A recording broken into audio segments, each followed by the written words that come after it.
বড় একটা পুরস্কার তোমার জন্য আমি আল্লাহ রেখেছি। এই পুরস্কারের নাম হলো জান্নাত। ওয়া জান্নাতিন আরদুহাস সামাওয়াতু ওয়াল আরদ। এই জান্নাতের প্রশস্ততা কতটুকু?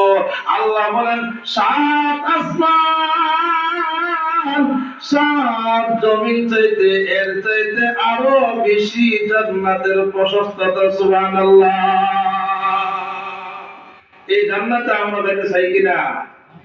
কিছু কিছু আমল লাগবে, যে আমলগুলা করলে আল্লাহ তাআলা জান্নাত দান করবেন। কিছু কিছু আমল কি?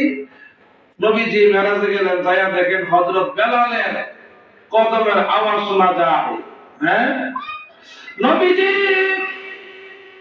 দুনিয়াতে আসার পরে ডাক দিয়ে বললেন, এ বেলাল, কি আমল করো, কি আমল করো, কি কাজ করো, কি ইবাদত করো, কি বন্দেগী করো, যার কারণে আমি জান্নাতে গিয়েছিলাম। জান্নাতে যায়া দেখি তোমার কদমের আওয়াজ শোনা যায়। সুবহানাল্লাহ।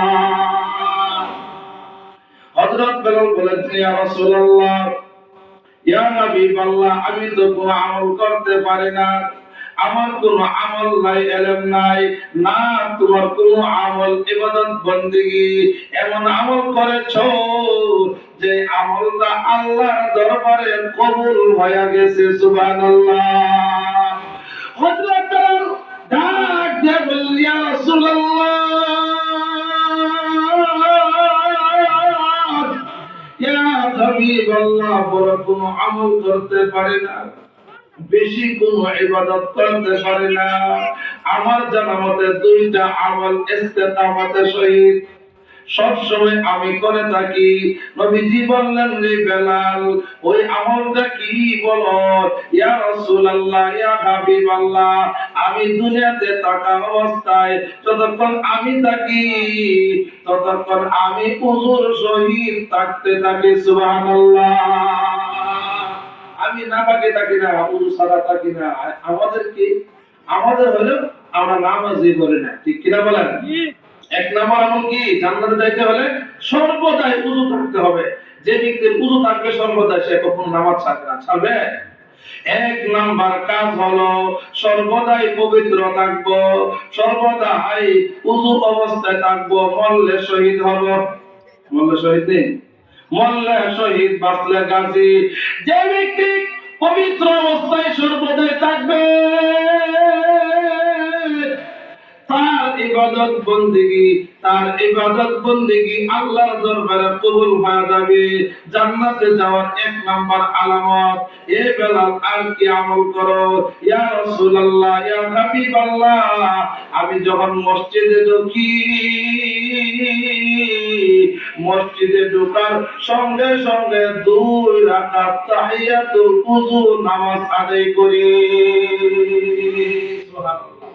মসজিদে ঢোকার সঙ্গে সঙ্গে 2 রাকাত নামাজ, অতিরিক্ত নামাজ। আমি যে মসজিদে ঢুকলাম, এই দুইটা আমলের কারণে হয়তো আল্লাহ তাআলা আমার মর্তবা, আমার ইজ্জত, আমার ইজ্জত সম্মান আল্লাহ তাআলা বৃদ্ধি করে দিয়েছেন। এরপর নবীজি বললেন, আমার সাহাবীরা,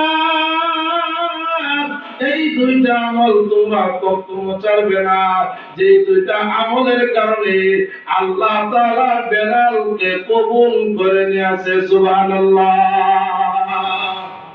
এজন্য বুজুর্গানের দিন তারা ওযু ছাড়া থাকে না। তারা কি থাকে না? তারা ওযু ছাড়া থাকে না। নবীজি যখন মেরাজে গেলেন, আরেকটু সামনে গেলেন, সামনে যাওয়ার পর তাকায়া দেখলেন একদল ব্যক্তি, একদল মানুষ, ইয়াকমিসুনা বুজুহাহুম, তাদের নখগুলো অনেক লম্বা লম্বা, তামার মতো নখ। ওই নখ দিয়া, নিজের নখ দিয়া নিজের চেহারা খামসাইতেছে, চামড়া ছিটতেছে, চামড়া দিয়া মুখ দিয়া এই খামসানোর কারণে তাদের গাল বেয়ে বেয়ে টপকে টপকে রক্ত পড়তেছে। এবার নবীজি জিজ্ঞাসা করলেন, জিবরাইল, এটা কিসের আলামত, কিসের কারণে এমন করতেছে? জিবরাইল আলাইহিস সালাতু ওয়াস সালাম বললেন, ইয়া রাসূলুল্লাহ, ইয়া হাবিবাল্লাহ, তারা কি কাজ করেছে দুনিয়াতে আপনি জানেননি? তারা দুনিয়াতে একজন আরেকজনের কুটনামি করত, গীবত করত, পরনিন্দা করত, বদনাম, একজন আরেকজনের বদনাম করত, যার কারণে আল্লাহ তাআলা এই শাস্তি দিতেছেন। আপনাদের